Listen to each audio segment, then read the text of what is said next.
ቤት ግብዣ ስትጠሪ በነጠላ ነው እንደሚመጣ ምን ነው ክብር ቢኖርሽ የፈጣሪ ያለ ስትጠየቂ እኮ ሁለት ነጠላ ነው ያለኝ ነው የምትይው።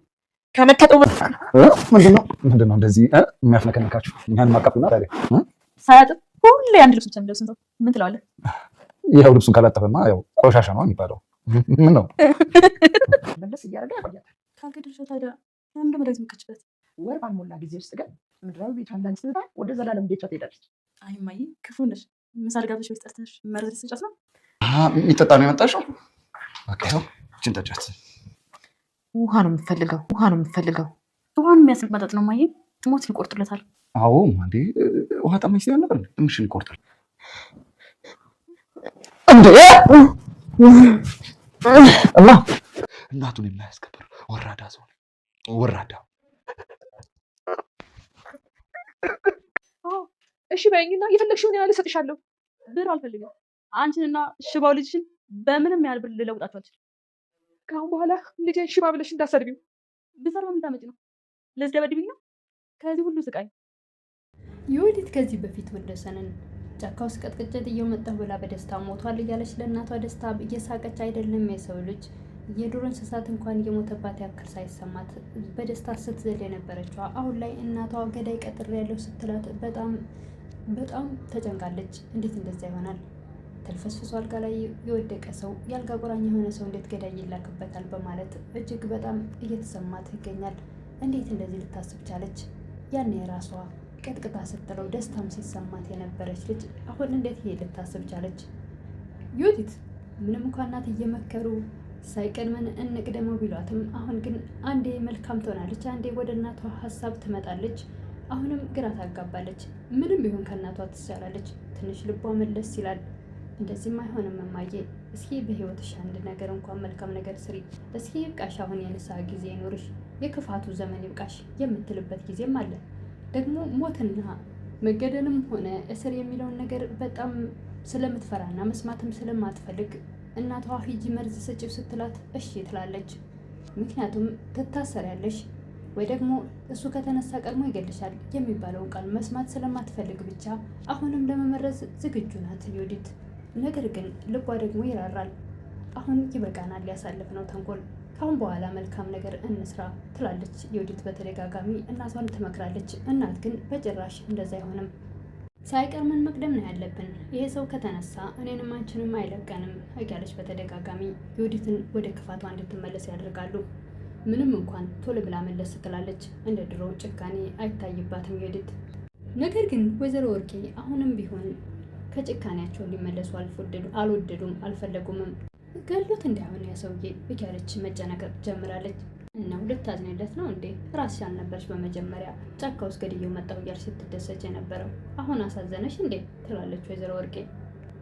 እማዬ ምን ሆነሽ ነው እንደ ሰው ብታስቢ? ሰውየው እኮ ለራሱ መናገርና መንቀሳቀስ የማይችል ነው። እንዴት እንደዚህ አይነት ሰው ገዳይ ይላክበታል?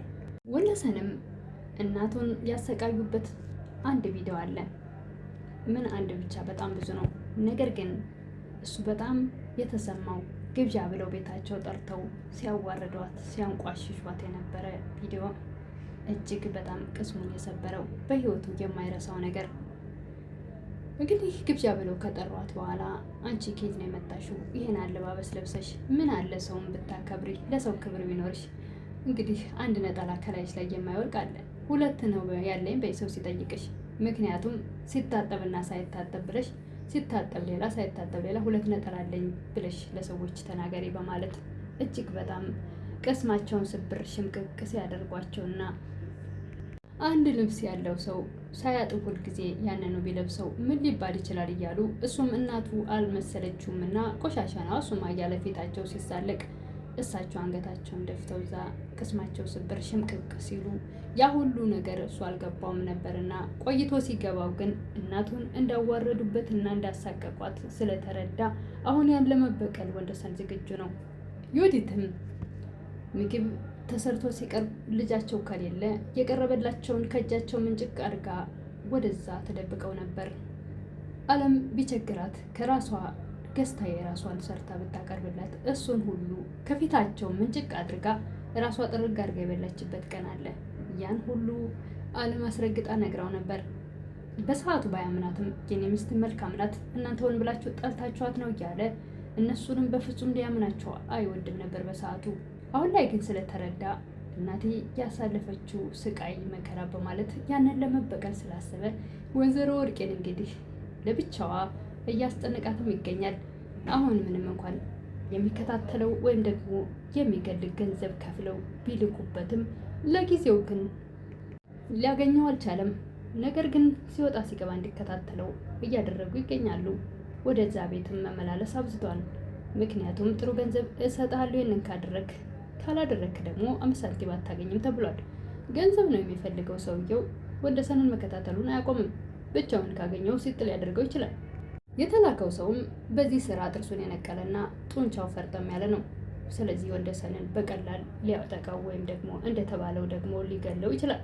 እናትም ቆሞ መሄዱንና መናገሩን ሳታቅ አንድ ነገር ከሆነባቸው የዘላለም ጸጸት ነው። አለም ይህን ነገር ታውቃለች። እኔና አንቺ ፈጣሪ ብቻ ነን መናገሬን ቁሜ መሄዴን የምናውቀው ብሏታል። ሚስተር አርገሽ ያጂው ወይዘሮ ወርቄን እንደዚሁ የቁም ሲውል ሳላደርጋት ህይወቷን ሳላመሳቀለው እናቴንና የኔን ህይወት እንዳመሳቀሉ የእሳቸውን ህይወት ሳላመሳቀል በፍጹም ይሄ ማንም ማወቅ የለበትም በማለት ለዓለም አሳስቧታል። ዓለም ምንም እንኳን ባይዋጥላት እሳቸው ማወቅ አለባቸው። ማየቢያ እጅግ ይደሰታሉ ብትልም ነገር ግን እሳቸው ይህን ነገር ካወቁ እናቴ ይህን ነገር ካወቀች አንተን ደህንነት እንጂ የእነሱን እንድትበቀል ፈጽሞ አልፈልግም በማለት ልታስቆመኝ ትችላለች። ስለዚህ በፍጹም ማወቅ የለባትም በሚለው ሀሳቡ እንደጸና ይገኛሉ ወንደሰን። ነገር ግን አሁን ይሄ የተላከ ሰው ገንዘብ ይከፈልሃል ዳጎስ ያለ ብር ስለተባለ መመላለሱን ቀጥሏል። ስለዚህ ወንደሰን ምናልባት እሱ የሚሄድበት ሰዓትና ወንደሰን እዛ ቤት የሚኖርበት ሰዓት ካልተገናኘ ነው እንጂ በፍጹም ሊገለው ነው እንጂ ሊምረው አይችልም። ለማንኛውም ወንደሰን እናቱ ተናግሮና ቆሞ መሄዱን ሳታይ ምንም ባይሆን እላለሁ ወንድዬ እናቱ አንድ ልጃቸው ነውና ምንም እንድነካው አይፈልጉም። ያላቸውን ንብረት ሽጠው ወደ ውጭ ወስደው አሳክመው አምጥተውታል። ነገር ግን የዳን አልመሰላቸውም እሳቸው። እሱ እዛውኑ ታክሞ ሲመጣ ነው ድነት ያገኘው። ነገር ግን ለእናቱ አልነገራትም። ምንም እንኳን አብረው ሲታከሙ አብረው ሄደው ቢሆንም ነገር ግን የዳነና መናገርም የሚችልም ቁሞ መሄድ የሚችልም ፈጽሞ አልመሰላቸውም። የልጃቸውን ቁሞ መሄድና ድጋሚ መናገሩን ማየት በጣም በጉጉት ላይ ናቸው። እየጠበቁ ይገኛሉ በጉጉት። ወይዘሮ ወርቄ እንኳን መንገድ ላይ ጠብቃ ልጅሽ እየመጣ እየዛተብኝ ነው ስትላት፣ እንዴት እያሰብሽ ነው? እየቃዠሽ መሆን ያለበት የኔ ልጅ ለራሱ መናገር አይችል። ምነው ባደረገልኝ ጥሩ ነበረ፣ ቁሙ በሄደልኝ፣ መናገር በቻለልኝ። አንቺ የምትይው ቅዠት ነው። እናም የወንደሰን እናት በጭራሽ አላወቁም። እሳቸው ሲገቡ ልፍስፍስ ብሎ ልክ የወዲህ ስትመጣ ተልፈስፍሶ አልጋ ላይ እንደሚወርቀው ወይዘሮ ወርቄ ብቻቸውን ሲሆኑ ተነስቶ እንደሚዝትባቸው እናቱ ስትመጣም ቶሎ ብሎ ልፍስፍስ ብሎ እንደነበረው እንደማይናገር ሆኖ ሶፋ ላይ ያገኙታል። ከቤት ሲወጡ ደግሞ ስራውን ይሰራል ተነስቶ። እንዳለውም አለምና እሱ ብቻ ናቸው የሚያውቁት ይሄን ነገር። በተጨማሪ ደግሞ ወይዘሮ ወርቄ ናት። ወይዘሮ ወርቄም እንደዚሁ ለመዛትና ለማስፈራራት ነው። እንግዲህ የወዲትም ስታየው እንደተባለው ልፍስፍስ ብሎ አልጋ ላይ ወይም ሶፋ ላይ እንደዛው ኩርምት ብሎ ይገኛል። እናቱም ራሱ ስታየው እንደዛ ነው። ስለዚህ ወይዘሮ ወርቄ የሚረዳት ሰውም ስላጣች ማንም ሊያምናትም ስላልቻለ እንግዲህ በገንዘብ አንድ ጎረምሳ ቀጥራለች። ምናልባትም ወንደሰን እንደዚሁ አሳቻ ቦታ እየሄደ በማያገኘው ቦታ እየሆነ እንደዚሁ ይቀጥላል ወይስ እናቱ ይሄን ነገር አውቃ ታስቆም ይሆን? ምናልባት አለም አንድ ሰው ወንደሰን እያለ ይመጣል። በእርግጥም ወንደሰን አውቋል። አሁን ማን እንደላከው ሰውየውን አለም ስትነግረው ያቺ የተረገመች አሮጊት ናት በማለት ተረድቷል ሰው እንደላኩበት። ስለዚህም ሊጠነቀቅ ይችላል። ሰውየው በሩን ከፍቶ እንዳይገባ በእርግጥም ቁልፍ ተሰጥቶታል።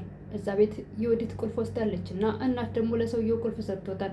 ስለዚህ ከፍቶ እየገባ ነው ይሄ ሰውዬ። ይሄ ደግሞ አንዱ ትልቁ ችግር ነው። ምናልባት ቁልፉን ሊያስቀይር ይችላሉ ወንደሰን። ለሁሉም እናቱ መዳኑን ሳታይ ምንም ባይሆን እላለሁ